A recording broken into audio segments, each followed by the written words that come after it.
Dr. Myles Munroe's last message contained 4 keys to reaching your purpose. Recorded hours before his transition into glory, he left us with the formula for reaching your destiny. So stay tuned to hear this message, and at the end, we will examine some of the revelation within it. Here it is, the 4 keys to reaching your purpose. Dominate the earth through work. What is work? Becoming yourself. That means you were born with a gift that's supposed to bring order to the earth. When you find what you were born to do, it brings order to resources. Let me explain. God's strategy, Genesis 2. When the Lord God made the earth and the heavens, no shrub of the field had yet appeared on the earth, and no plant of the field had yet sprung up. And it tells us why. Because there was no rain. Why? Because God had not yet sent rain on the earth. There was no rain. Why? The rain would have caused the plants to grow out of the earth. God was ready for progress, development. He was ready for things to explode, but he withheld the rain, and it tells us why. Because there was no man to work the ground. God had a problem with management. He didn't want growth without management. He didn't want development without management. He didn't want things to just grow. You know, the difference between a forest and a garden is one of them is managed. God doesn't like bush, apparently. He likes garden. When you are chaotic, you repel resources. When you organize your life, you attract them. Can I put it another way? You want to write this down. This is very important. And that is, number 1, management is the primary goal of mankind. Number 2, whatever you fail to manage, you will lose. Number 3, God's primary measure of trusting you with material is management. And number 4, God will give to whoever effectively manages. And number 5, management attracts resources. And the big one, number 6, God will not give you what you pray for, only what you can manage. God heard your prayer all last year. I want $1 million. God said, I heard you.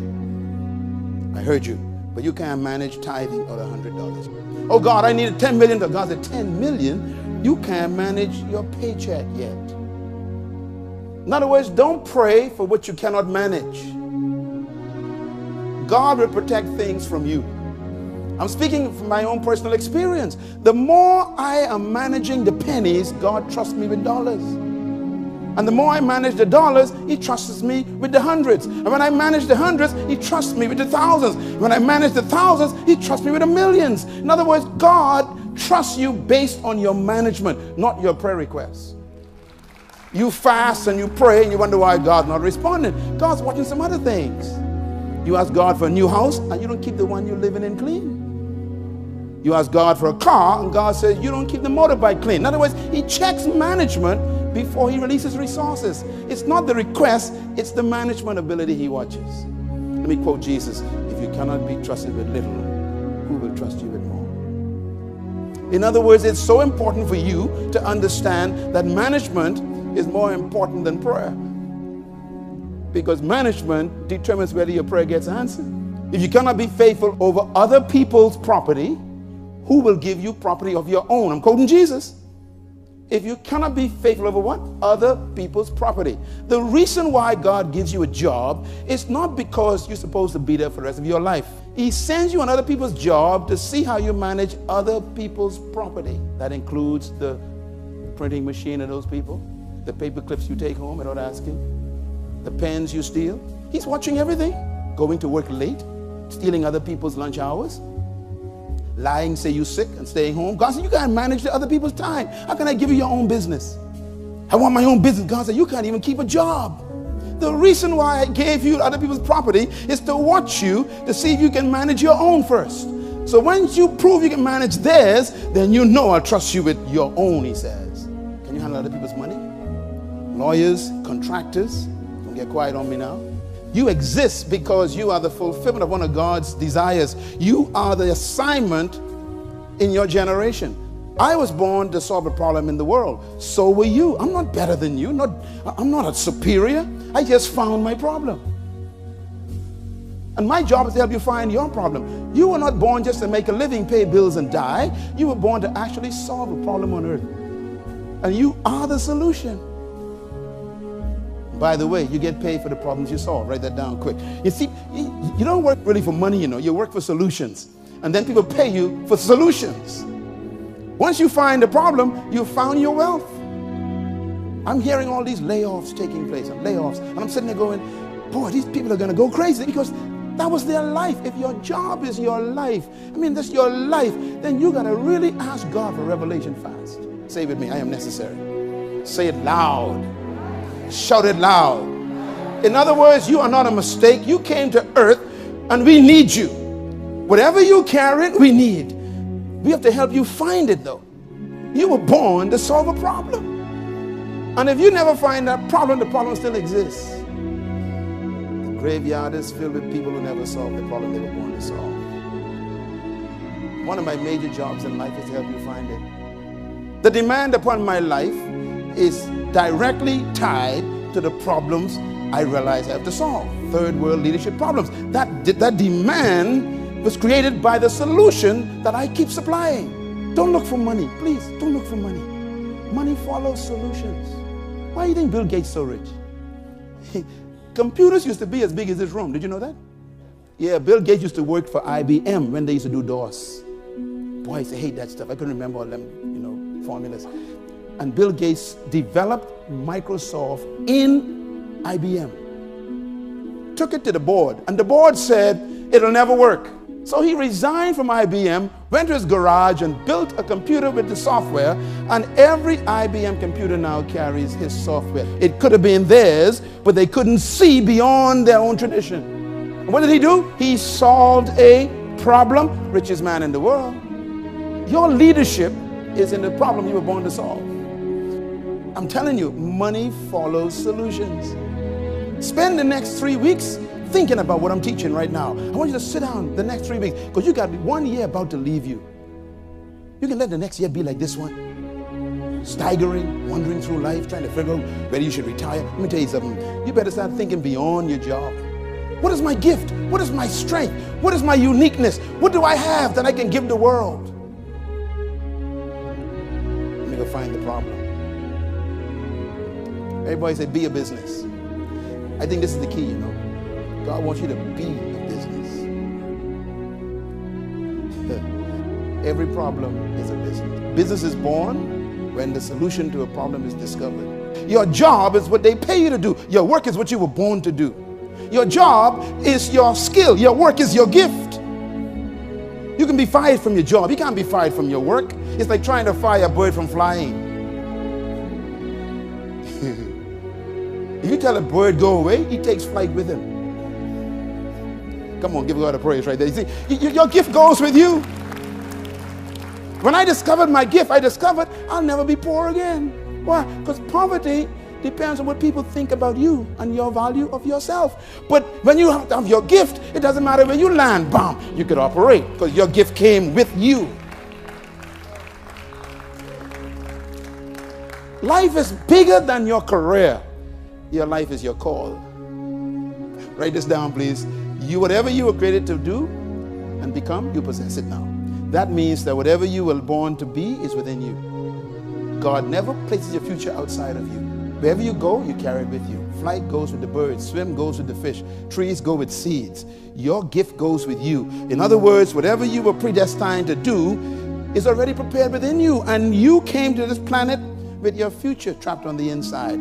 I'm glad for that, because no one really controls your future. It's inside you, Paul. And all these years, the hidden stuff is still there. Maybe God sent some of you to this meeting just to reconnect you one more time to your real self. Tell your neighbor, you ain't saying nothing yet. Come on, say it like you believe it. You ain't saying nothing yet. Tell your neighbor, I'm going to manifest before I die. And you're going to be glad you sat next to me. Give God a hand for the manifestation of gifts. It will come to pass. Hallelujah. If people knew who you really were, they'd treat you differently. Huh? I mean, David's brothers cursed him. He came to bring them lunch. They had no idea he was the champion. Joseph's brother, They call him old dreamer, stupid. They tore his clothes off. In him was the guy who was going to save their life years later. You don't know who you're sitting next to. Tell your neighbor, you better shake my hand right now. Congratulate me. Every problem is a business. I'm going to close on this verse. Sow your seed in the morning. You know who wrote this? The richest man that ever lived. Normally, I would suggest to people, if you want to be successful, don't take advice from a failure. This guy was the richest man that ever lived. I figure you better listen to the fella. Here's what he says. Sow your seed in the morning, and in the evening, let not your hands be idle. He tells you why. Because you know not which one might prosper you, whether this one or that one or both. Lord have mercy. This is good advice. Let me explain what he means. He says, in the morning, go to work on your job. In the evening, work on your own business. See it there? In the morning, go to your job. In the evening, work on your work. In the morning, go to the job. In the evening, don't watch TV. Do you know that your future is after 5 p.m.? Please listen to me before I go. See, you don't understand. You build your life after you go home. Because from 9 to 5, you don't own your life. Think for a minute.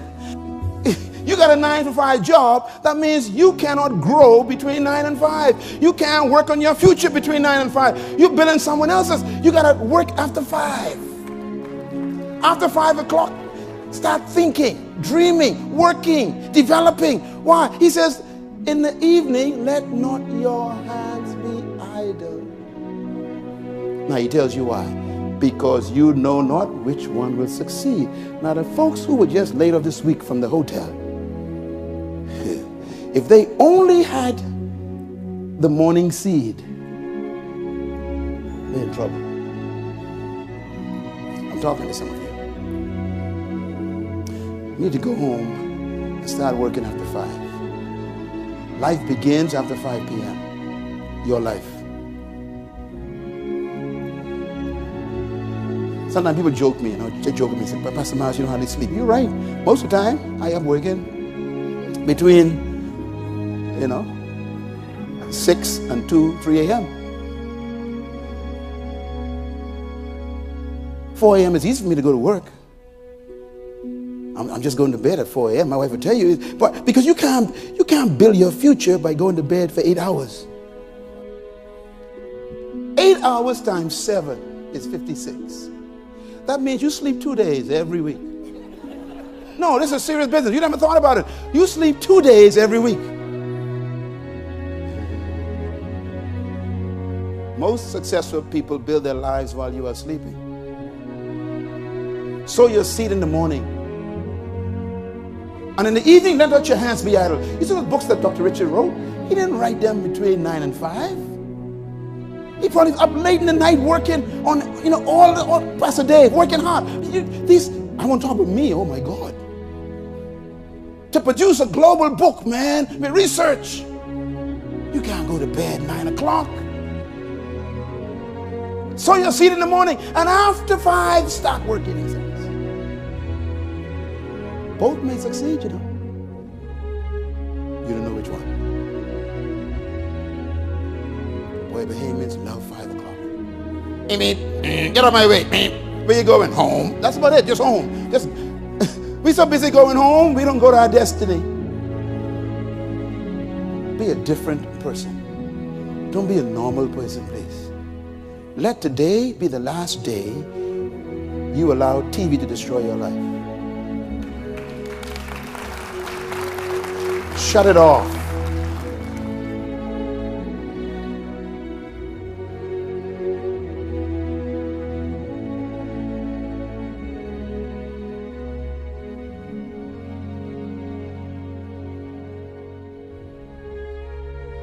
Four keys to reaching your purpose.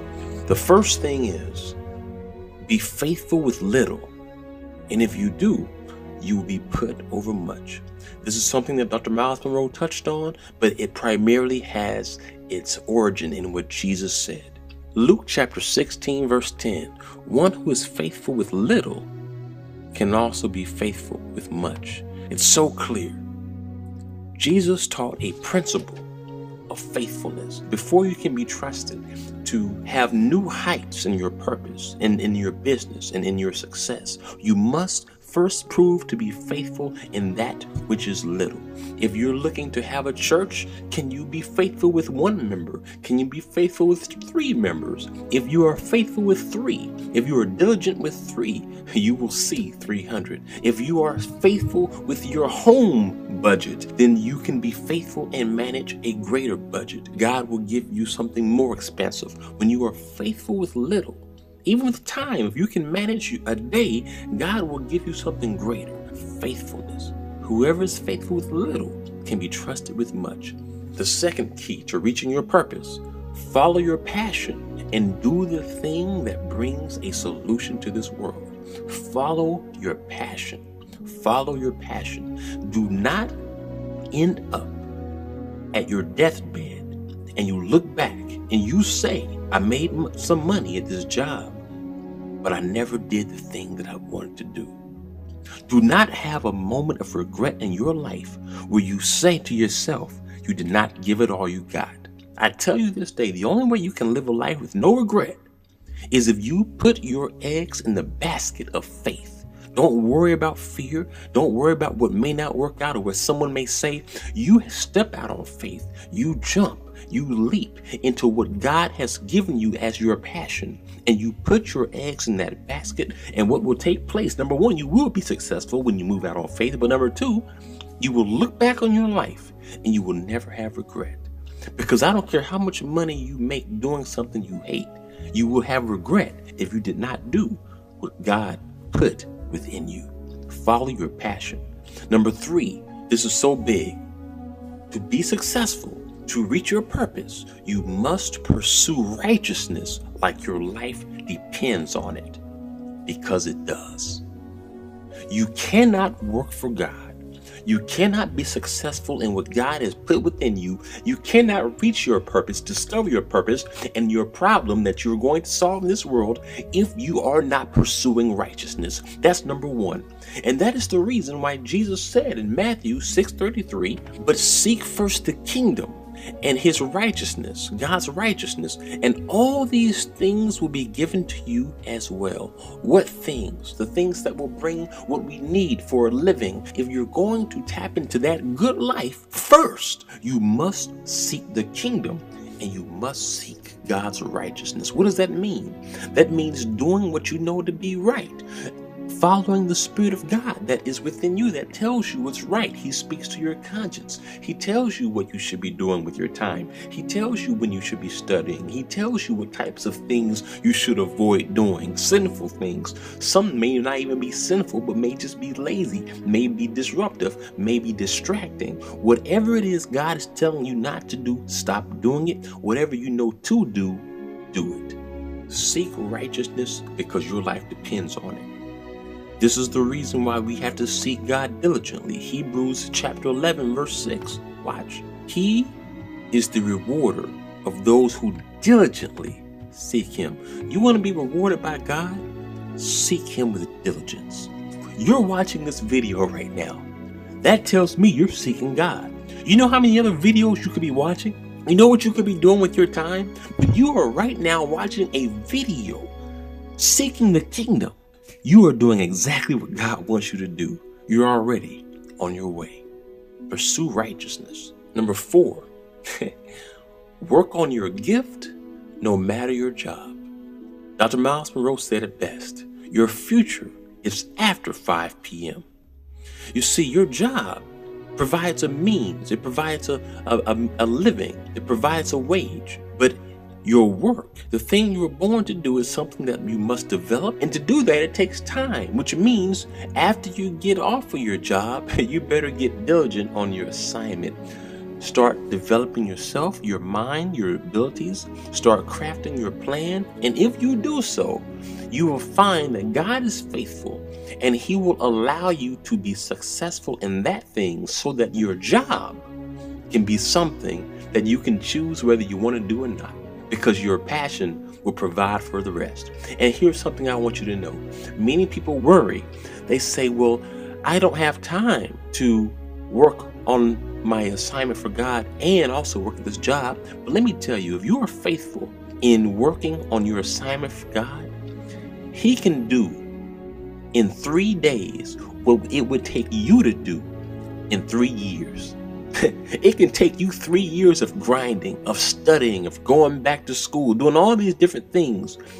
But if you are just faithful to God, go with what He tells you to do. Remember this, in 3 days, He could cause a change that could catapult you to where you never knew you would be so soon. Because when God is in it, you best believe you're going to win it. These 4 steps will certainly get you to the purpose that you know is for you. That's the reason why you're watching this video. That's the reason why you can't sleep, because you know greater is in you than what others know about. It's about to be exposed. For the study notes to this teaching, email me, Jaron@aocnet.org, and I will send you the free documents that will renew your mind and get you into thinking in the way that you need to think to get to where you need to be. And to get that full teaching of Dr. Munroe, he has a lot more meat in there, a lot more solid food in there. You're definitely going to want to go to munroeglobal.com and let them know that you want the teaching, The Power of Self-Government, and you will see that that teaching will bless you. God bless you. And as always, I'll see you again, AOC Network.